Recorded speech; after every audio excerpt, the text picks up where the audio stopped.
Welcome to the final event for the For All is For Yourself exhibition here in the Art Gallery with our wonderful honored speaker, Dr. Mark Winston. Before I introduce him, I just want to do a few thank yous. The Kelowna Art Gallery has been a fantastic partner for us for this beautiful show, which has been here since June. And I just want to thank the 60 volunteers who, over 3 days, pinned all these 10,000 paper bees onto these walls. They're absolutely heroic. And then all the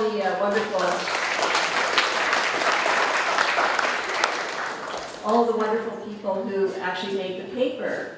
So half of these bees came from Richmond, and there were several community projects where paper was made in Richmond, and then laser cut into these stylized bumblebees. And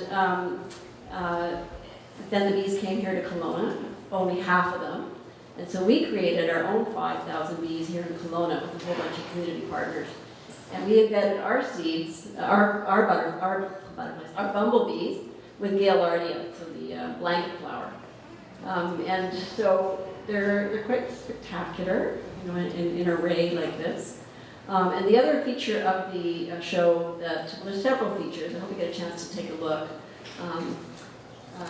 The wooden pieces are sort of stylized bumblebee nests, and you can see a real bumblebee nest at the very back of the gallery if you want to go take a look at it. And then this seemingly blank wall actually has the name of, I think, all the bumblebee species found here in British Columbia. So it's a really, you know, bumblebee-focused exhibit. And I'd also like to thank the Kelowna Art Gallery for hosting our Culture Days event, which happened last weekend, and some of you may have been here, creating bee hotels. And we just stuffed beautiful boxes full of pine cones and twigs and tubes and all sorts of wonderful things for beneficial insects. So thank you to all you volunteers who came out to do that as well. I also want to thank my wonderful group of students who have been working on this project for over the past year, some of them. Finkara McEwen, who's just my right-hand person. Asia Jean, and Nathan Hunter, and Melissa Hernandez. So before we get started, I just want to make a couple of announcements about things you might want to know. The bees that you're sitting on or you've stuffed into your pockets, the show is coming down tomorrow. And so what we're doing is we're inviting people to take as many bees that have been taken down today as you can stuff in your pockets and take them home with you. Some of them won't have seeds because some of the seeds have fallen off in the process, but you know, if you take enough, you're going to get some seeds. And you can plant them in your garden now. Fall is a great time to do it. Don't bury them too deeply. You know, only one little thin layer of dirt over them. Give them a good water and let them sit there over winter. And all the bees that you don't take, and all the ones that are coming down off the walls, are actually going to another show eventually. Although a few thousand are going to be thrown into the pollinator pasture. So the pollinator pasture is on Dilworth and Lecky, if you know that little site where the Brent's Heritage gristmill is. We've been creating 4 test sites to convert that really disturbed land into meadowland with native flowers. And so that's been ongoing all summer. We just did a planting this fall. So the rest of the bees will be eventually put into the pasture there. I do want to thank all the wonderful volunteers, especially the Okanagan Xeriscape Association volunteers and the Okanagan Master Gardener volunteers who've come to help us plant the pollinator pasture, plus many others. So yay, then.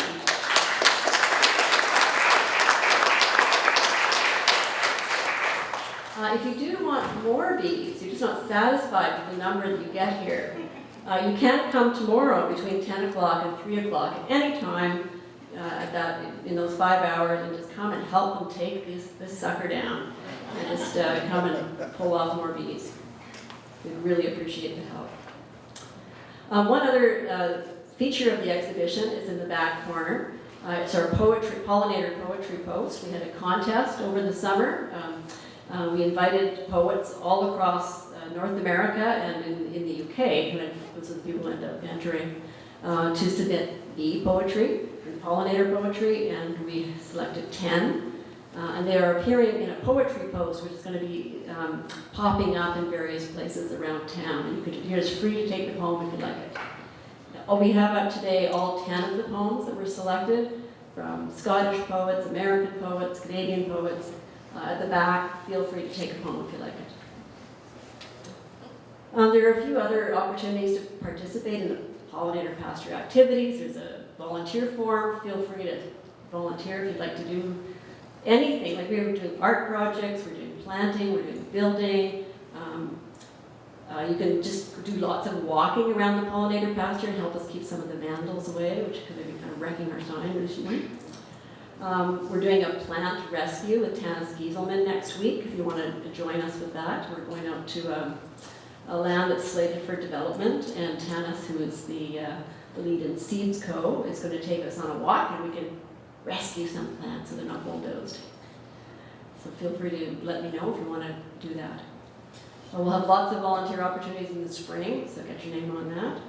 And then we're starting a new project in this winter called a Nectar Trail. And we're going to create we're hoping to create a 7-kilometer trail of 1 square meter patches throughout the Lower Mission between Summerhill Organic Winery and the UN HTL Center on Gordon. So if you know people who live in that neighborhood and want to be part of the Nectar Trail, let them get in touch with me.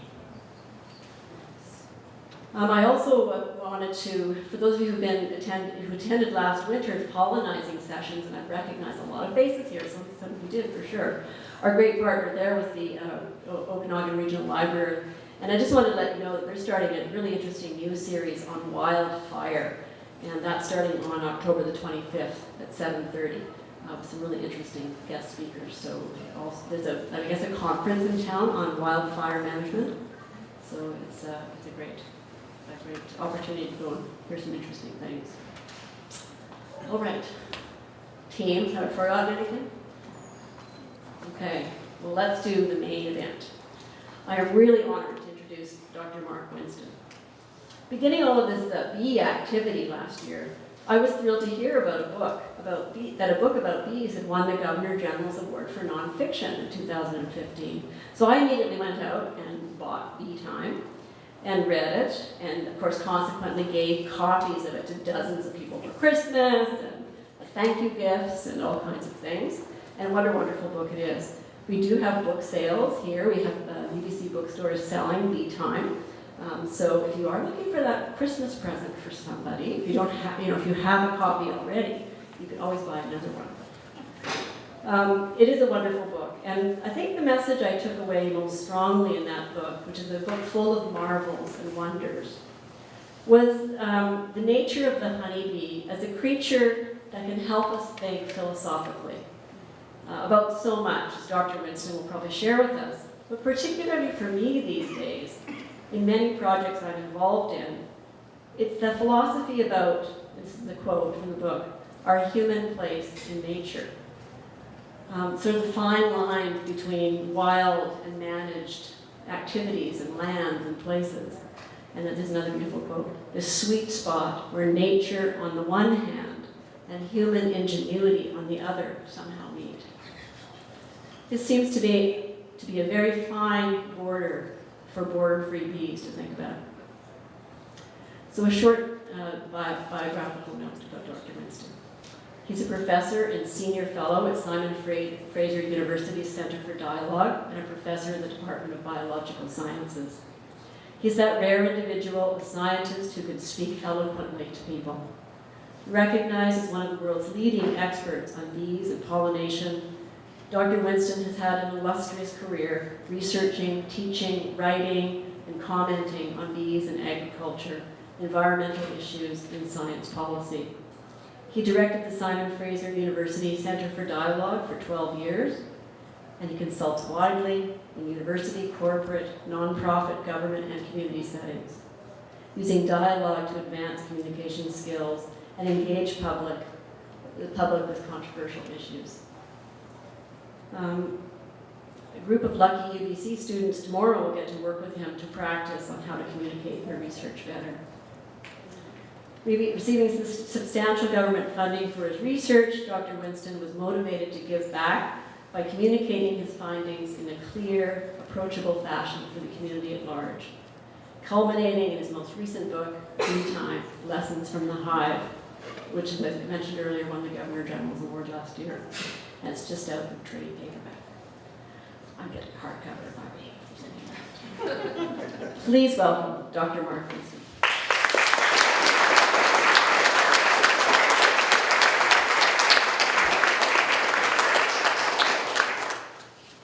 Well, thank you for such a kind introduction. It's great to be back in the Okanagan. When I moved to Canada in 1980, I took a job at Simon Fraser University and immediately understood that pollination was a really important aspect of bees, and a lot of that happens up here in the Okanagan Valley. So in the 1980s and 1990s, I would come up here quite often with my students, and Kelowna was a fair bit smaller back then. And you know, we would hang around with all the fruit growers, and eventually we invented a product called Fruit Boost that it's basically a honeybee pheromone, so you can spray on crops, and we'd come up here to test it. So I really enjoyed that 10 or 20 year period. Haven't been back much in the last few years, so it does bring back a lot of memories to come back here. There's a great picture of me in an apple orchard with my students. They're all out there working on the orchard, and as I do every day, I am in the orchard taking a nap. And one of my students decided to snap a picture of that, so my memory of the Okanagan is me napping, them working. That's how it should be. So what I'd like to do today is do a little bit of reading from Bee Time, tell you some stories, talk a little bit about the state of bees today. I'm going to talk a little bit about bees in the city, since that's a big, growing and big area of interest. And at the end, we'll have some time for questions and discussion. This book, Bee Time, is some people often ask me, how long did it take you to write this book? And there's two answers to that. I actually wrote it in about 8 months. I'm a pretty fast writer, but really it took a lifetime. And I think it wasn't until just the last few years that I really began to understand bees. That I really began to understand the full impact of bees on my own life. How much I have changed because of the time I've spent in apiaries. And as I wrote the book, I connected with people. I would hear the same stories everywhere I went. Yeah, bees have really affected me, not only honeybees, but the great diversity and abundance of wild bees as well. There is that thing about bees that people just react to. Everybody talks about, their uncle on the farm that had bees, or they talk about this particularly great honey they had, or they're curious about all the wild bees in their gardens. And if I had tried to do anything in this book, it is to capture that thing that we get from bees, the lens through which bees give us, in which we can view our own behavior and our own, and how we interact with the environment. I want to start with the reading from the prologue of Bee Time. The Bee Time Lessons from the Hive started out as a completely different book. It was Dialogues in Bee Time, Experiencing Your Education. And it was about my work at the Center for Dialogue of Teaching and Learning. And it was mostly about dialogue and learning and education, using bees as a metaphor here and there. And I wrote about 30,000 words. That's like half a book. And just literally happened this way. I got up one morning and I said, I think this book I'm writing, I think it really sucks. And I sent it to my publisher. And he called me back a few weeks later and he said, yeah. I think it was really pretty bad. So I put it away, and fortunately a year or two later my wife said, I don't think that's the book you wanted to write. I think you wanted to write a book about bees that maybe has a little bit of a dialogue flavor. So I started in on Bee Time, Lessons from the Hive, and that's what we ended up with. But the only part of the original book that lasted in Bee Time was the prologue. It actually worked quite well in this book. So I want to start with reading that part. Walking into an apiary is intellectually challenging and emotionally rich, sensual and riveting. Time slows down. Focus increases. Awareness heightens. All senses captivated. Lifting my smoker, I am totally in the present, but also connected to memories of friends, fellow beekeepers, and innumerable long days in other apiaries where we shared periods of tedium, hard physical labor, and occasional glimpses of wisdom. These moments of understanding, penetrating the complexity of our usually unfathomable natural world, still take my breath away. I remember my first breathtaking moment of revelation, a much anticipated apiary visit that turned out to be nothing like I had expected. My advisor had just received a grant to study African honeybees in South America. I heard South America, thought bees would do just fine, and soon found myself in French Guiana in July 1976, entering an apiary of killer bees. I had completed an exhausting trip only the day before, from Kansas to Miami to Martinique to Cayenne, French Guiana, and was disoriented. My experience with bees up to then consisted of a few brief trips to the university's local apiaries, and I had no idea what to expect. I entered the South American apiary wearing a layer of clothes under a bee suit, my head covered by a veil, my hands inside gloves, believing I was fully protected from what I thought would be an assault of wrathful bees. I removed the lid of the first hive. The bees were surprisingly calm, gentle, going about their business. There was no onslaught. My fear dissipated, and I began to pay attention to the activity in the hive. The gloves came off, then the veil.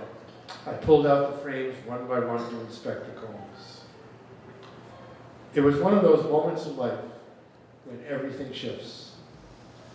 It's a full-body experience being among the bees. First you hear the sound, the low hum of tens of thousands of female workers flying in and out of their hives, each circling the apiary to get her bearings, and then heading off purposefully in a literal beehive, a literal beeline toward blooming flowers.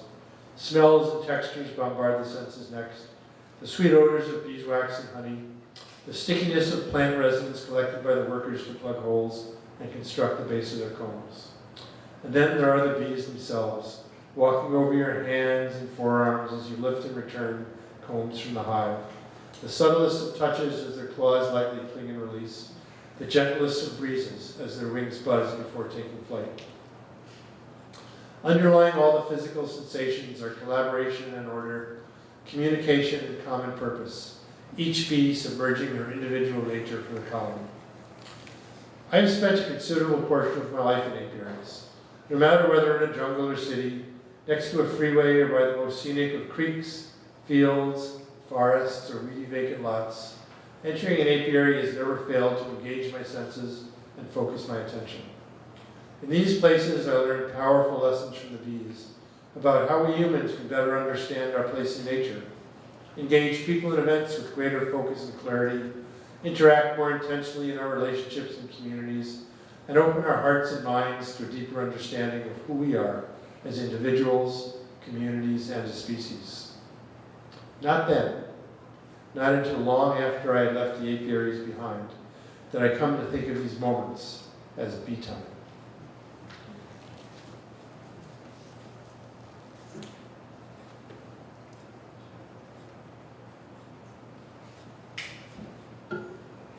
We had quite a time in French Guiana.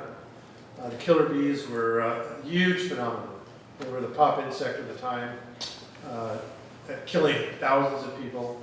The entire continent of North America was terrified, and the only thing standing between the killer bee and civilization as we know it was we 4 or 5 members of the killer bee team down there in South America. And we had lots of adventures, but my favorite moment, I think, came. It was July of 1977, and I found myself on the cover of Rolling Stone magazine. They had sent down a freelance reporter, Ed Zuckerman. And Ed, he had done a lot of crazy stories, and he just viewed this as one more crazy story. And he came down, he spent about a week with us.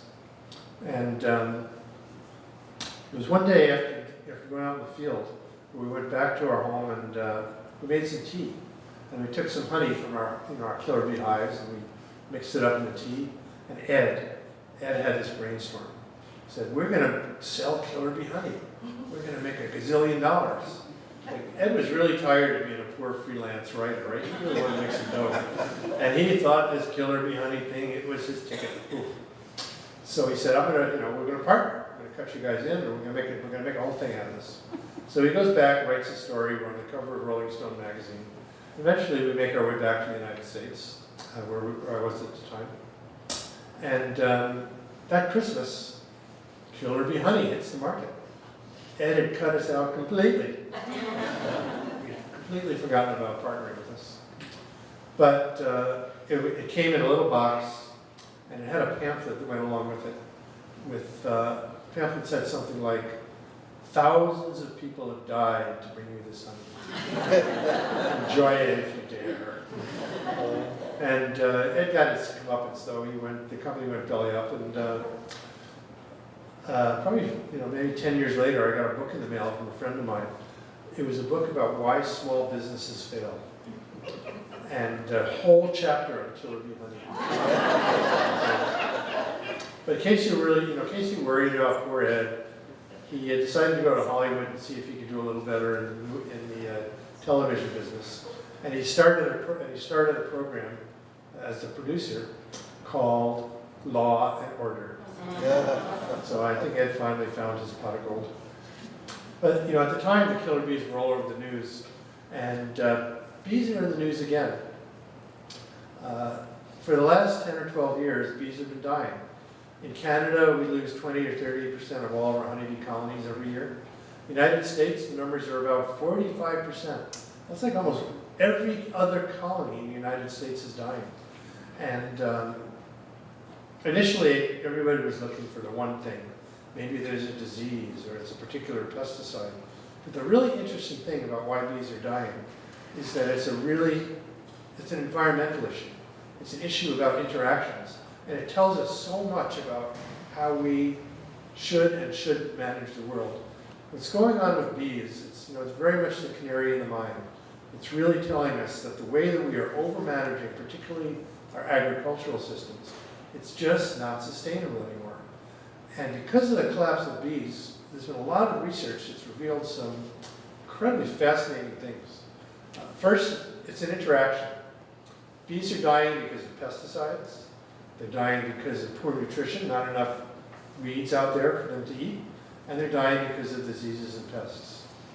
And if you think about how agriculture is conducted, agriculture is vast monocrop acreages with nothing but a crop growing. And even if that crop is good for bees, there's nothing blooming because of the herbicides that farmers use.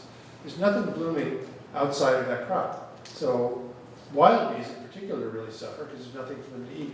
And then there's this vast array of pesticides. And we have learned from bees and things about pesticides that we never knew before. The classic thinking about pesticides in the past has been, if it's toxic, don't use it. We'll test it. As long as it doesn't kill something outright, it's safe to use. Well, that's really not the case. What we've learned from bees is that the accumulation of many different compounds, each present at small doses, can be toxic and can be fatal. And that's what's happened to bees. A typical bee colony has between 5 and 30 pesticides in the comb. Every one of those pesticides is present at a level that our Canadian regulatory authorities will tell us is perfectly safe. And yet, together in combination, they're synergistic, they interact. And that's one of the reasons that bees are dying. I just read this absolutely fascinating study that showed, you're looking at bees that were kept in stationary apiaries, and the average bee colony in a stationary apiary is in one spot. It's getting, you'll find 5 or 6 different pesticides in the comb. Bees that are migratory, that are moved around to pollinate, have up to 30 different pesticides in them. And those colonies that are being moved are dying, not because of a large quantity of pesticide, but because of the many different compounds. The more compounds, the more likely it is the colony is going to die. This is kind of unheard of in toxicology. And bees are teaching us a lot about how pesticides really act. And you got to wonder, you gotta wonder, how is that affecting us? Every chemical that's used out there is legal. Well, that's not true. They're supposed to be legal. You know, most of the pesticides that we find in our environment, they have a label, they've been approved by Canadian regulatory authorities. They're supposedly not toxic, and if you test any one of them, you'll find no problem. But no one has ever tested this range of pesticides at low doses for their human effects. And bees are really setting the trend here in learning about the effects of multiple compounds. Small numbers, small amounts, devastating effects. I want to read a little bit from a chapter called 1,000 Little Cuts, which talks about the reason that bees are dying. It was originally called colony collapse disorder, by the way. And as far as we know, colony collapse disorder doesn't exist anymore. Nobody's finding it. But bees are dying anyway, so whatever is killing bees, it's not this particular syndrome. But in my book, I call it colony collapse disorder, because that's what it was called at the time. Colony collapse disorder in honeybees was probably inevitable, a disaster for bees and beekeepers alike, and for our food supply, one brought on by our best human intentions to manage the world around us. The heartbreak is personal. Documentaries and news reports routinely show normally hard-nosed, practical beekeepers breaking down and sobbing. I've spent a lot of time with beekeepers, and they rarely cry in private, let alone on national television. These normally stoic farmers are mourning their vanished bees, to which they have a deep personal attachment. But they also are lamenting the disappearance of their way of life, whether they manage tens of thousands of colonies or a modest local apiary. Small hobby and sideline operations where each colony is given tender, loving care are being brought down alongside industrial beekeeping. Our very human tendency to simplify and seek one answer may explain our ongoing difficulty in recognizing impending synergy and acting before systems collapse. We are prone to accept death by 1,000 little cuts, in which one degraded aspect of our environment or health becomes familiar and accepted as normal, and then another. Sooner or later, though, there is that 1,000th cut, insignificant on its own, but deadly in the context of many other cuts. That's what's happened to bees. Myriad afflictions, each controllable alone by bees' natural resilience, finally cross the line where synergy kicks in. The ensuing interactions turned a few small cuts into a hemorrhage, a tragedy, but also an opportunity to consider what we might learn from the collapse of the bees. Complex systems like bee colonies or human societies are marvelously functional and healthy, but their very complexity makes social organisms particularly vulnerable to sudden and epic breakdowns when overcome by too many challenges. Our human ingenuity is remarkably effective at solving individual problems, but our blind spot is our inability to recognize when interactions between issues might bring us down. We fail to see it coming with our bees, with catastrophic consequences for these marvelous insects and the systems that depend on them.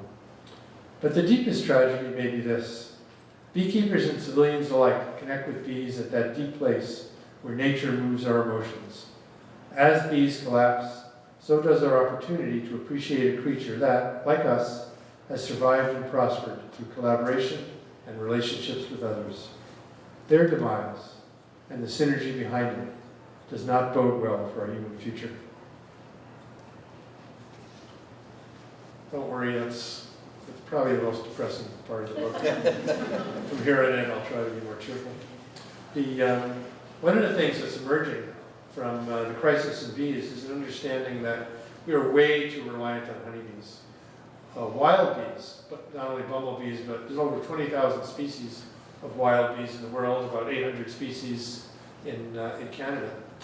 And they have enormous potential to be effective pollinators. We did a research project on canola up in northern Alberta a number of years ago that still sticks in my mind. The project was looking at the diversity and abundance of wild bees and its relationship to canola pollination and canola yield. And we found that the abundance of wild bees was indeed connected to canola pollination. The more wild bees, better the pollination, the better the yield. It turned out that a farmer who planted 100% of their field all in canola would earn about $27,000 a year total income. Deduct all their expenses, that's the profit they would make on a typical size farm in northern Alberta. But a farmer who planted 70% of their field, left 30% fallow for weeds to grow in, would earn about $65,000 a year. And the difference was because of that improved pollination that they got, because more bees, because there were more weeds and more nesting sites. Really direct relationship between wild bee, pollination, and yield. There's a huge array of research going on all over the planet right now, looking at using wild bees as effective commercial pollinators. And most of the studies are finding the same thing. If we can take advantage of the ecological services of wild bees, we can diminish the amount we have to move honeybees around, which is going to be really good for honeybee health. The problem, of course, is that wild bees are extremely susceptible to pesticides, and they require really diverse sources. The new genetically modified crops that are out there, some of them are herbicide tolerant, which means you can spray a weed killer while the crop is in the field. These systems are incredibly effective at getting rid of weeds. You won't find a weed in a system like that, but you also won't find very many bees, and you won't find very many monarch butterflies. Do you know last year there were 100 million pounds of glyphosate Roundup sprayed around the world? You know how much pesticide was sprayed in Canada last year? 110 million kilograms. In the United States, the number is 1.3 billion pounds. And worldwide, there's about 6 billion pounds of pesticides sprayed. Now think about that for a minute. Here in Canada, well, think about the United States number. It's about 3 pounds of pesticide for every man, woman, and child in the United States. It's an enormous amount of chemical. And it's not surprising that bees are suffering as a result. The crisis with bees, though, it's really generated a lot of talk, a lot of thinking about how we do agriculture. But one of the remarkable things that's happening is there's a huge resurgence of beekeeping in cities. I used to go to give a talk to an urban beekeeper club, and there'd be maybe 10 guys over the age of 70 snoring away. You go to a meeting now, there's hundreds of people coming. Not only men, women, young people, old people. There's just a huge array of interest in keeping bees in the city. But there's also a lot of interest in cities as places where wild bees can thrive. I want to read you a little bit from a chapter of Bees in the City about two girls who came to my lab for an unusual reason and ended up studying wild bees.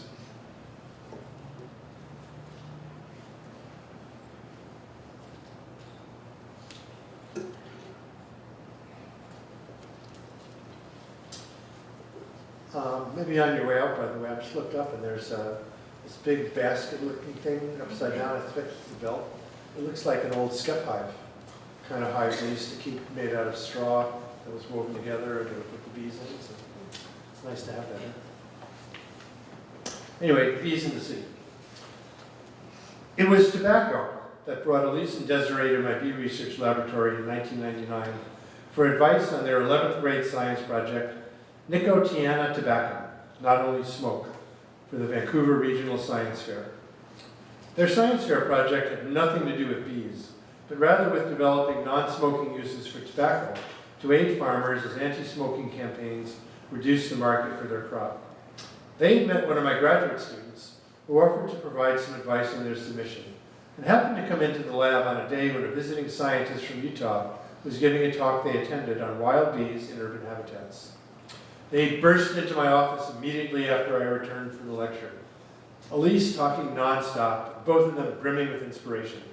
"We want to do that," she said, "study wild bees in Vancouver." I read their enthusiasm as momentary, and certainly not realistic, as we had no funds for wild bee research. To get them to retreat back out the office door, I gruffly pointed out that they would need a fairly large grant, and if they were interested, they needed to write one first. I assumed that would be the end of it, but oh, was I wrong. They returned 2 days later with a highly imaginative proposal, the Once Upon a Bee project. It began with a fairy tale, illustrated with their own cartoon-like drawings. Once upon a bee, when the city of Vancouver didn't exist, small, simple animals like bees, hummingbirds, and flies played a crucial role in preserving the greatest treasure of planet Earth, biodiversity. It then jumped ahead in time to the founding and expansion of Vancouver. Trees were cut, meadows and forests covered by concrete, and bogs filled. The rare leftover patches of wildlife became smaller and smaller, until they were so small they couldn't provide enough food for native creatures to survive. The bees started to disappear. They didn't stop with the fairy tale, however, but went on to propose a substantial and well-conceived project that included studying the diversity and abundance of wild bees in the city of Vancouver, as well as developing a bee conservation plan for the city, and a broad spectrum of educational programs for school children, garden clubs, and our local science museum. I'd never seen a grant proposal quite like it. For one thing, no one begins grant proposals for scientific research with stories, let alone cartoons and a fairy tale. Yet the quality of their proposal, in terms of their writing and the research plan, wasn't much different from those I'd seen from graduate students. Their hypothesis that bee populations would be diminished in cities was highly testable through the data they would gather, and their vision of a comprehensive research, conservation, and education project was stunningly appealing. Unable to resist, I promised them to work a bit on the grant to smooth out the rough edges and submit it to some private foundations that might be intrigued by the project. To my great surprise, we raised $70,000 from 2 foundations, and the Once Upon a Bee project was a go. And their science fair project on tobacco, they won the gold medal that year. They found out, though, that their hypothesis was wrong. There were considerably more diverse and abundant wild bees in the city of Vancouver than there were in the outlying areas. And if you think about it, it's not surprising.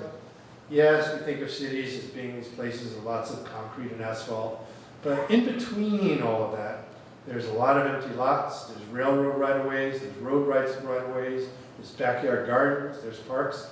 There's a lot of things blooming in the city. And in most cities today, especially Vancouver, don't use a lot of pesticides, there's a lot of nesting sites for bees, so it's no wonder that wild bees are all over the city. It's this little bit of nature that just weaves its way in between all the buildings. It's just a marvelous example of the way that nature can intercalate itself even in our constructs. And of course, it's that diversity of flowers and the lack of pesticides that really make it possible for the wild bees to thrive. But beekeeping with honeybees has been thriving as well. People have kept bees in cities for a long time, but there has been an explosion of beekeeping. When I first came to Vancouver, there was a fairly elderly gentleman who lived out in Surrey, and he was considered the guru of beekeeping. Everybody would look up to him, come to him for advice, and he would pronounce things about their hives, and everybody would think he pretty much walked on water. And he had a hive in downtown Chinatown. He owned a building in Chinatown, and he kept 20 hives on the roof. And he would brag about every year he got 400 pounds of honey out of every hive. And people were in awe of his beekeeping. Who gets 400 pounds of honey out of the hive? But then one year, somebody realized that his hives were only about 1 kilometer away from BC sugar. And that's really really cool. So he was kind of quiet on that subject. But honeybees do quite well in the city as well. You can get really good honey yields. And they're also a remarkable example of how bees can bring people together. When you write a book, you don't expect a lot of the outcomes that come from it. But there was one thing that happened from bee time that really meant a lot to me. Today, it's a real phenomenon for hotels to put bees on the roof. Pretty much every 5-star hotel all around the world now has a colony of bees. And on the roof, the chef uses the honey, and they make a big deal of it. The Fairmont hotels are known for that all over the globe. So I went to the Fairmont in Vancouver. The Fairmont waterfront does indeed have bees on the roof, and I talked to their chef, Dana Hauser. The Fairmont, downtown Vancouver, 5-star hotel, really posh. This is a really pretty top-of-the-line hotel. And yet, if you walk 3 or 4 blocks to the east, you're going to be in the downtown east side of Vancouver, which is Canada's poorest postal code. And there in downtown east side, there's beekeeping also.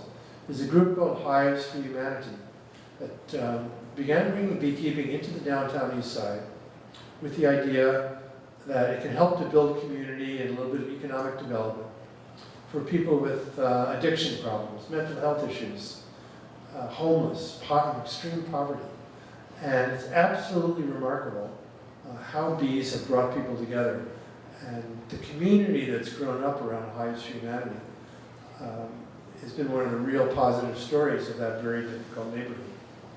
It occurred to me to bring them together. And I set up a meeting between Hives for Humanity and the Fairmont. And they really clicked, and the Fairmont's become a big sponsor of Hives for Humanity. I did my book launch at the Fairmont Hotel. And we invited people from Hives for Humanity to come. Now, I want you to imagine how difficult it would be for someone from that community, the downtown east side, to walk into a 5-star hotel. It's just not a place where they would normally feel comfortable or welcome. And yet, it worked. And it worked because they built a relationship. The hotel, Hives for Humanity, they knew each other. People from the hotel often go to the downtown east side and help extract honey. And so they were able to come and really participate in this and that. And it was just this wonderful reminder for me of how bees cut across economic strata, all levels of equality. And they're one of the things in our society that, these little things that build community, that make us realize that we are all in this together. I'll just read another little section about bees in the city.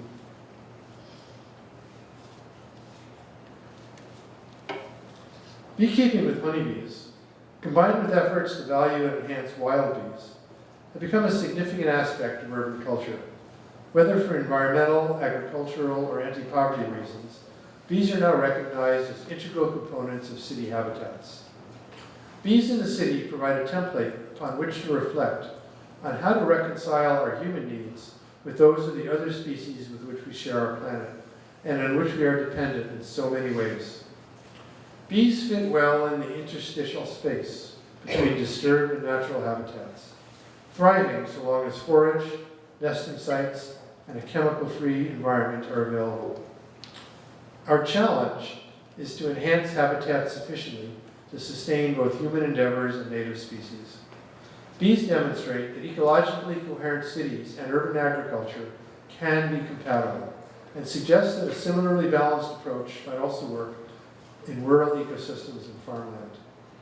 Bees can help us not only bridge the natural to managed divide, but also straddle another deep division in North American society, rich versus poor. I was struck with how easily bees took me through diverse social and economic strata, from exclusive high-end hotels to comfortable middle-class neighborhoods, to the most extreme poverty and social chaos. By cutting across class and income, interest in bees is a great equalizer.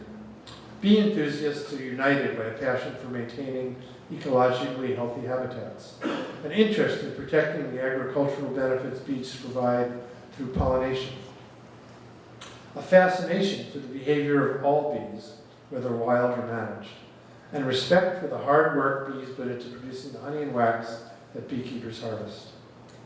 Bees also help resolve another conundrum for urban dwellers, the sense of isolation and lack of community that often afflicts cities. Bees connect residents to their neighbors, to other bee enthusiasts, and to the growing movement of urban gardeners and environmentalists. Common interests like bees build micro-communities that transform urban loneliness into that sense of belonging so fundamental to human happiness. That's the great lesson we can learn from urban bees. By pollinating flowers, bees literally connect one generation of plants to the next and guarantee the continuity of a healthy urban ecology. We too need to consider ourselves as connectors, part of a larger chain that passes on values and a sense of belonging to each other and to the generations to come. Bees have a way of doing that, reminding us that it's only together with nature that we can guarantee our own prosperity and survival, even in humanity's largest hive, the city.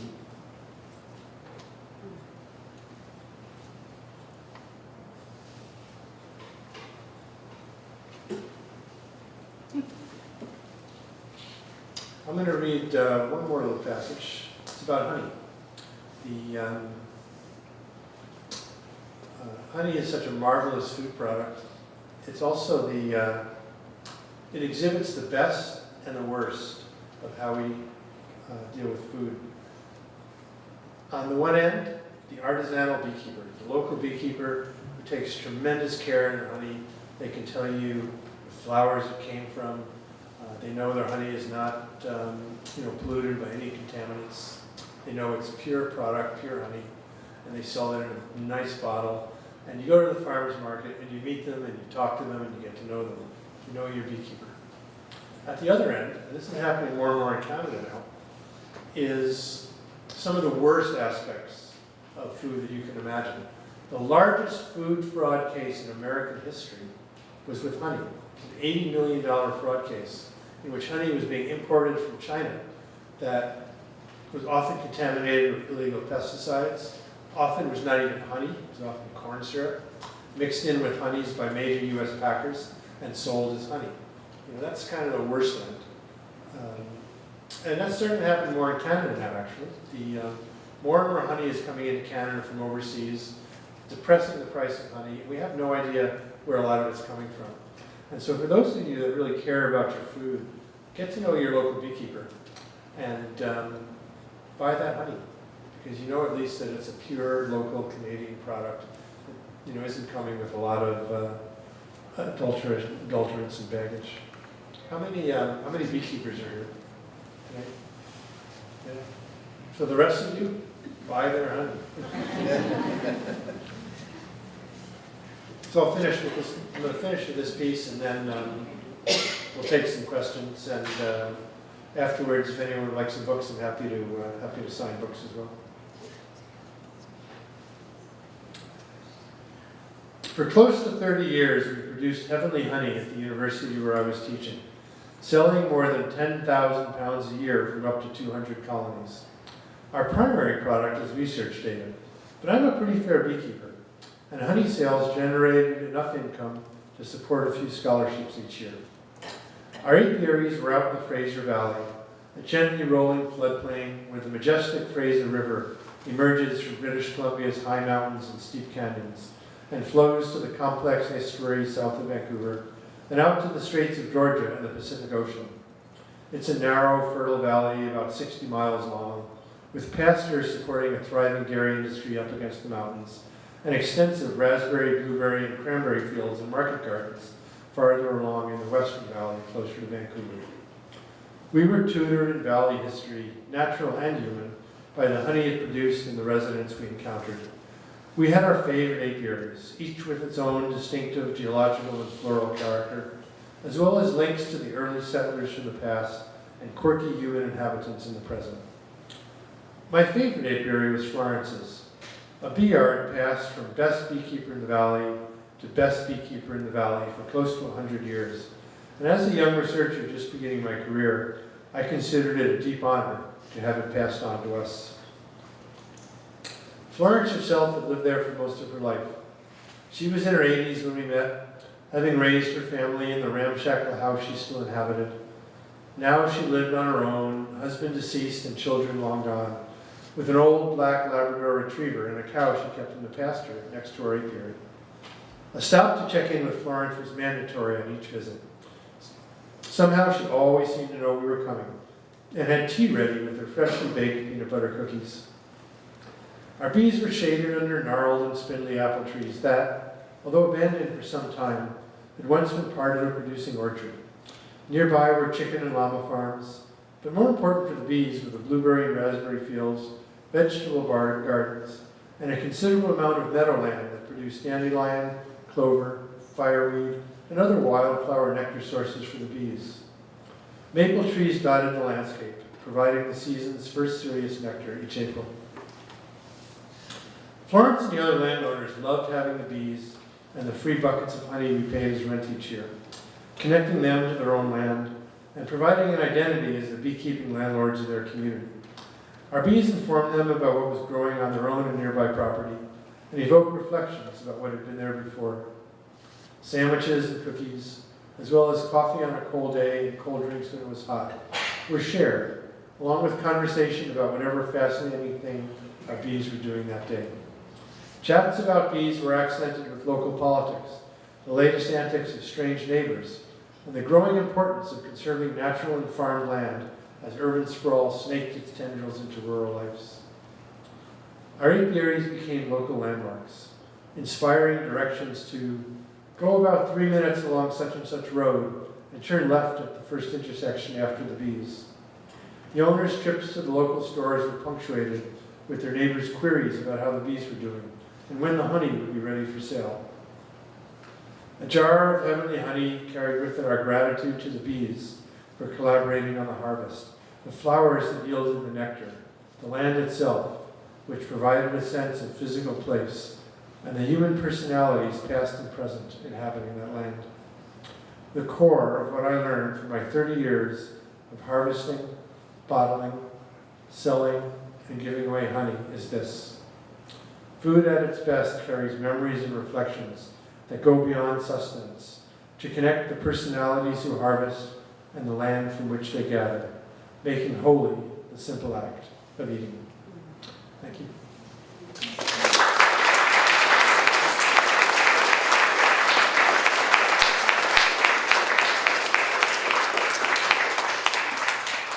So I'm happy to answer any questions about bees, about writing, about whatever you like. Well, I'd like to ask one question. What is the best answer for controlling the Varroa mite? It's good to start out with a really easy question. For those of you that are not into beekeeping, Varroa mite is a mite. It's got this great name, scientific name, Varroa destructor. The mite was introduced accidentally from Asia, and it's a major pest of bees. It feeds on the adult bees, but it also feeds on the pupae. And it's not actually the feeding on the bees that's so critical, though. The real problem it causes is that it transmits and activates viruses. And that's been a really devastating problem for beekeepers. So how did beekeepers react when Varroa first came? Well, to my disappointment, beekeepers reacted just the way most farmers do when they have a pest. They found a pesticide. And sure enough, the pesticide worked really well for a while. And then the mites became resistant.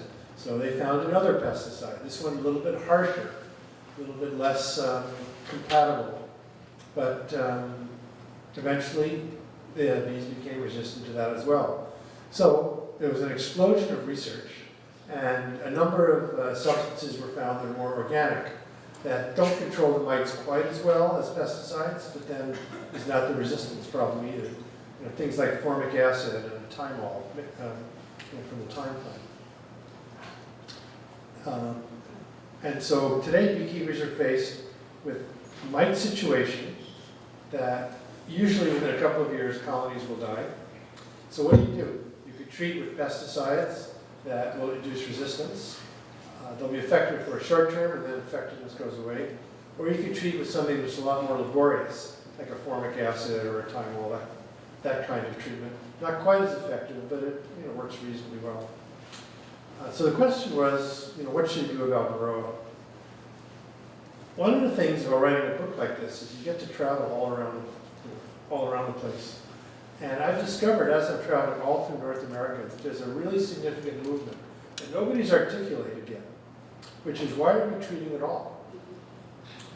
And there's a really serious conflict developing between those beekeepers who think we should treat and those beekeepers who think let's not treat, let's just let the bees survive as well as they can on their own and hope that selection works.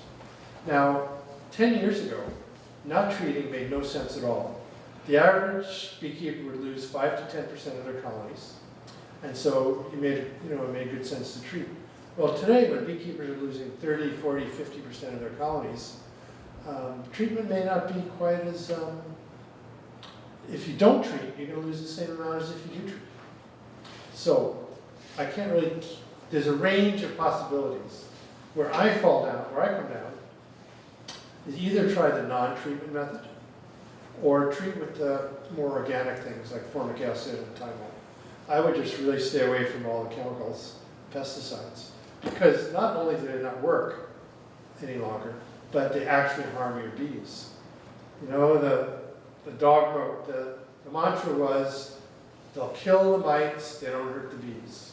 Well, now we've done a lot of research that shows that's not the case. They don't have directly toxic effects, but they have the same long-term effects that affect the bee colonies. It affects everything from the drone sperm, the queen longevity, behaviors. They interact together. They affect the bees' immune systems. They affect the bees' ability to detoxify pesticides. Kind of sub-lethal things. So I would really stay away from those harsh chemicals. Yeah. It's a long, detailed beekeeping answer, yeah. Winston, I'm a backyard beekeeper, and I have the luxury of just having 2 hives, and also the luxury of not having any varroa and never treating for varroa. I used a screen bottom board, and I sprinkle powdered sugar on them a couple of times this season. In the process of them cleaning each other and knock any varroa that should be there off, and they would fall through the screen bottom board. But I've never had varroa. Yeah, there's some physical methods you can do like that. Yeah. But it's a luxury that Yeah. commercial When you- beekeepers don't have. Well, you know, there's the whole way we do commercial beekeeping has become very industrial. And we're fortunate in Canada is we have quite a few smaller beekeepers, you know, maybe a 500 to 1,000 colony operation where you can really keep an eye on each colony. I was just in South Dakota. Largest beekeeping operation in the world is there, 80,000 colonies. And I'm not sure that size operation will survive much longer because you just can't give your individual colonies the attention. Yeah. What else can you like to know? Yes? I know very little about keeping bees. I've never kept them, but I'm a dietitian, and I think about these bees that are taken, their colonies are trucked to orchards and farms where they're fed almond trees for weeks at a time, and then they're taken and fed something else for weeks at a time. And I think of, as a dietitian, that that's not a healthy way to eat or live, to be having to work super hard because you've got lots of things to eat and only eating one thing for a period of time and then only eating one other thing for a period of time. So I think, is that part of what is harming bees? Is it not just pesticides, but is it also how the bee colony industry is serving itself up to agriculture? Yeah, the question was about how when you move bees from place to place, they're getting a very limited diet. They'll go to almonds in California. In the United States, they go to almonds in California in February. About 1.6 or 7 million colonies are moved into this, well, from all over the United States into this tiny area of California where they grow almonds. And so the only thing they can feed on is almond pollen. And then they're moved to another crop, and all they can feed on is that particular crop's pollen. That's very harmful to bees, I think. It's like if you lived here in Kelowna, and the only thing you could get for the next 2 weeks was bananas. And then you went to Saskatoon, and the only thing you could find in Saskatoon to eat was chickens. Pretty soon you'd be in a pretty deficient nutritional state. And I think that's a significant problem for beekeeping, is that bees are not getting that diverse forage that they need. And there's been a lot of studies now that show diversity of forage is a really important factor for honeybees and for wild bees in their maintaining a healthy immune system, maintaining their ability to detoxify pesticides. So absolutely. Yes. You mentioned earlier that 45% of the bee colonies in the States were dying off every year and 30% here in Canada. Is there any reason for the difference between those? That's like 150%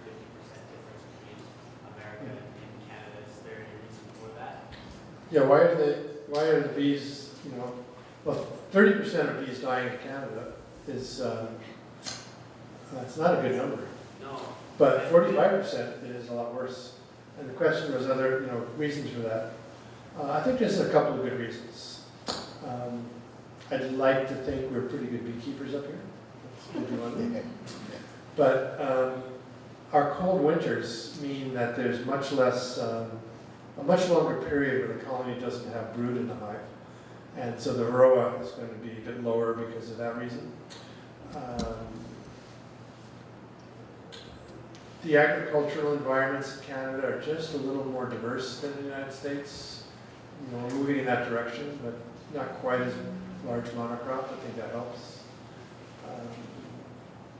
I think probably more than anything else, oddly enough, it's our winter that helps to. And just with that, in saying that 45%, 30% of our colonies are dying off, how is that for the long-term longevity of bees as a whole? Like, is that sustainable at this rate? Oh no. I mean, if we were losing, you know, a third or a half of every chicken in Canada or the United States, you know, we'd be doing a whole lot more about it. But what happens is the colonies die, and the beekeeper splits their colonies, makes more colonies, and brings the numbers back up, and then they die. And then, so there's this constant cycle of you're losing colonies, and you split other colonies, which weakens them, and until they grow back up again. So, you know, beekeepers have adapted in that way, but it's not a financially very effective model. And there's certainly a lot of beekeepers who have gone out of business because they just can't keep up with that high level of mortality. But that's the business of beekeeping now. You assume you're going to lose a third to a half of your colonies every year and just try to have twice as many colonies as you did before. So oddly, even though we're losing that many, the overall numbers of colonies have stayed the same. But it's because of this massive splitting of colonies that it's really doing. Yes. Oh, and didn't you say that the pesticide use was higher in the United States? Pesticide use is probably higher, higher in the US. Again, being northerly, our pest problems aren't quite as severe as the United States. But our farmers use a lot of pesticides. I've become a little more hardcore about pesticides as I've gotten older. And I think we're regulating pesticides much too lightly. They're doing a wonderful thing in Ontario and Quebec now. You may have heard of the neonicotinoid pesticides, neonics. They're a synthetic version of nicotine. That's why tobacco plants have nicotine. It's a natural insecticide for them. But bee colonies were being killed, you know, not only in a long-term way, but directly killed by neonicotinoid planting, in which it's a seed, you coat the seed with the neonicotinoid, then it's planted, but a lot of dust gets blown in the air carrying the pesticide. So what they did in Ontario and Quebec, which I really am very positive about, was farmers now have to prove that they have a pest problem. And they have to get that certified by a registered pest management specialist before they're allowed to use the neonicotinoids. That's cutting neonic use by about 80%. You know, it's like going to the doctor. You can't get an antibiotic by just walking into any pharmacy. You have to go to the doctor and get the prescription. I think that's what we need to do with pesticides. We need to make pesticides the thing we do of last resort, not the thing we do of first resort, not the thing we do for prevention, when maybe we'll have a problem, so we're going to use it. No, that's how we got into a problem where bees are dying all over the planet. We need to have much stricter regulation about how we use pesticides. So I really love what they're doing in Ontario and Quebec about that. Yes. Yeah. Yes, you're the one. You would be the one. I just have a question that I was told that you should only eat honey from the area in which you live. Yeah, the question was about only eating honey from the area in which you live. I like that idea because then you're buying local honey. As far as your health goes, though, I think a lot of the idea is that honey has a little bit of pollen in it, And as you're exposed to the pollen, maybe that'll help allergies. But being exposed to low doses of anything over a long period of time is actually a way to reduce allergies. So I'm not sure it has much use that way. But local honey, you can support your local beekeeper, and it's more fun, to know where the honey came from and to know the person who produced it for you. That's what food is all about. It's not just about, if all you care about is getting some sweet stuff in your mouth, yeah, sure, go to the supermarket and buy the cheapest honey you can find. But if you really care about the environment and you want to know where the honey came from and the person who raised it, and you want to make food something that builds community rather than just nutrition, then absolutely eat local. Yeah. Can you talk a little bit about the number of bees that live underground and kind of the problem of making these invisible bees that are wild more present for us without being able to see them? The question was about the bees that live underground and how do we make them more present for us. Bees nest in, a lot of bees nest in the ground, a lot of bees nest in hollow twigs. Most bees are solitary, and we see these big honeybee hives, we know about those. But how do we become more aware of the wild bees? And that's one of the marvelous things that's been happening in the last few years, is that there's a real consciousness raised about wild bees. Projects like this help you to realize that there's a really rich world of bees out there. What Elise and Desiree did was they went to every garden group you can imagine. They went to school groups. They set up huge displays about wild bees at a local science museum. They talked to gardening clubs. They're extremely proactive. And those are the sort of things that really raise consciousness about wild bees. And that's a real positive thing that's come out of all the problems that honeybees are having, is that there's much more awareness of the wild bees is developing. And they're beautiful. A lot of them are incredibly beautiful. Maybe we'll take one more question, if there's one, and then we'll wrap up. Yes? You didn't mention EMFs. I just wonder, Pardon?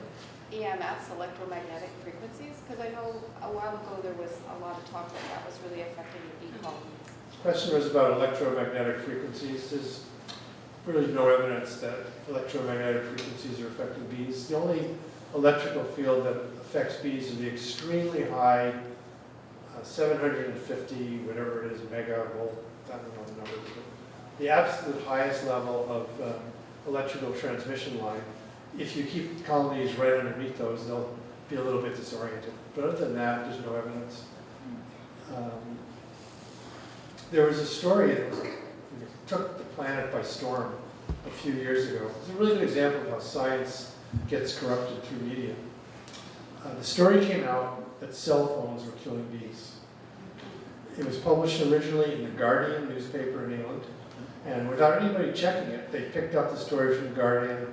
It was published in most of the major newspapers all around the world. I can't tell you how many phone calls I got from people wanting to know if cell phones were killing bees. So eventually we tracked down where this report was coming from. It came from a really obscure former Soviet Union country where a guy had taken 2 colonies, and on one of them he essentially put a cell phone, and the other one he didn't. And the one that didn't have a cell phone produced more honey. So he wrote this little abstract that he submitted to some scientific congress of no repute, and it got published as a little abstract. The Guardian newspaper picked it up, and it became this huge international story on no evidence whatsoever. 2 hives, one with a cell phone and one without. So that gives you an idea sometimes of how cautious you have to be about interpreting the science that you hear out there. Well, we have a couple more questions. So I was just going to ask, not necessarily about anything practical with bees, but to ask you a little bit, to talk a bit more about the philosophical sense that I got throughout your book, which was about the lessons from the hive.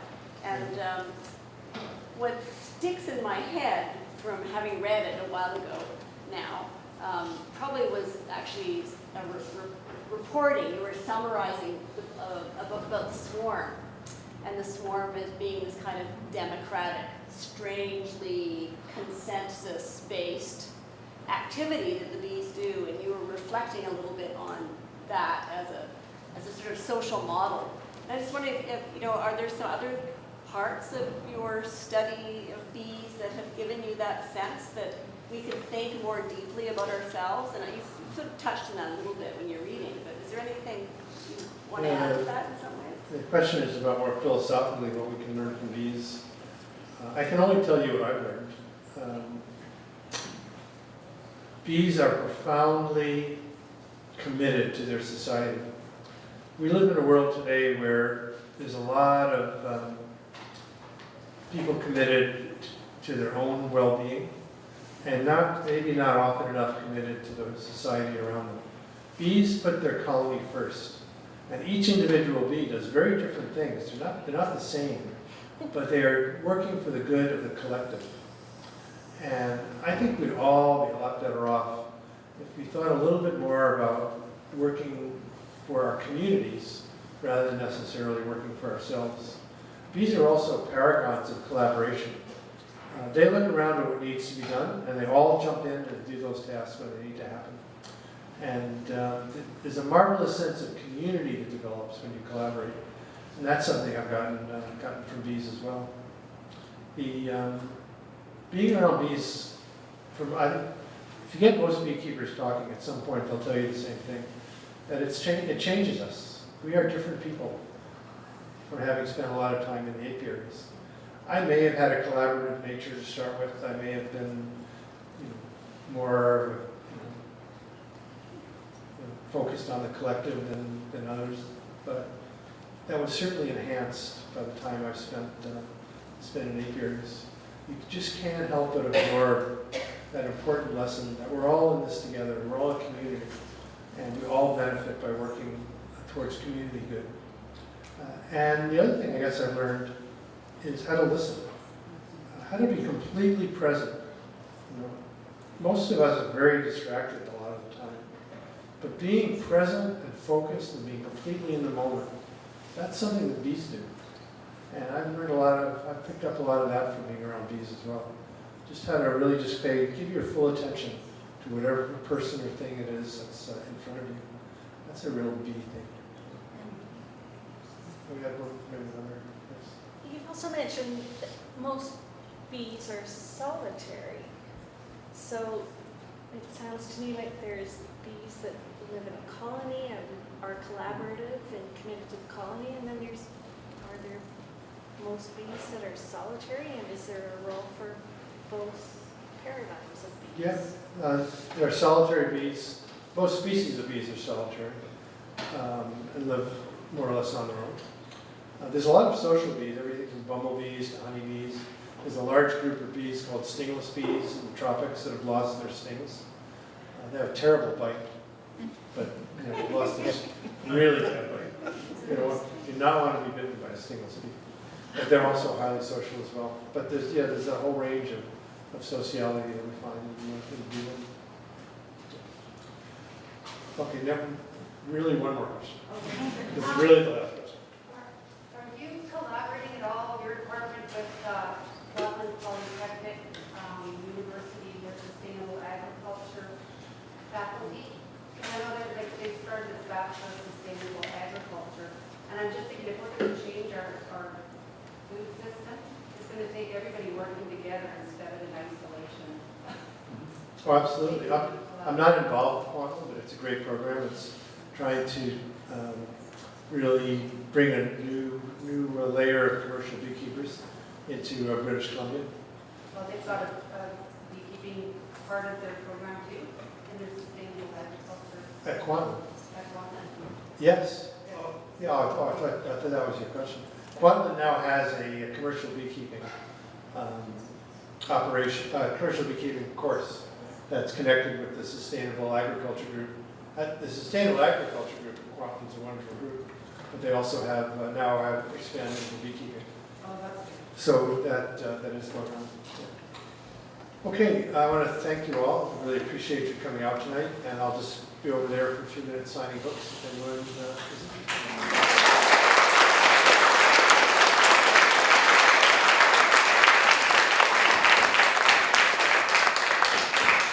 Thank you so much, Mark Winston. to acknowledge the Canada Council for the Arts for this reading. The Canada Council has sponsored Dr. Winston's talk here tonight. I wanted to just end, before you rush over to the book table, with just a tiny little ritual here, because we're taking the show down. It's been here all summer and into the fall. I just wanted to ask, does anyone in this room know where the Queen Bumblebee is on the wall? Has anybody found it? Is this like a Kelly? I don't think so. No? Does nobody know where the Queen Bumblebee is? I bet you Elizabeth Ellie does. Elizabeth Ellie. No, no one knows. Vinkara, do you know where it is? If I remember correctly, yeah. Well, I'm just going to take it off the wall because I'm going to send it back to Vancouver. It can't be tossed in the pool, so I'm going to see if I can find it. And then we'll take it off, and then we'll end the So I can find it.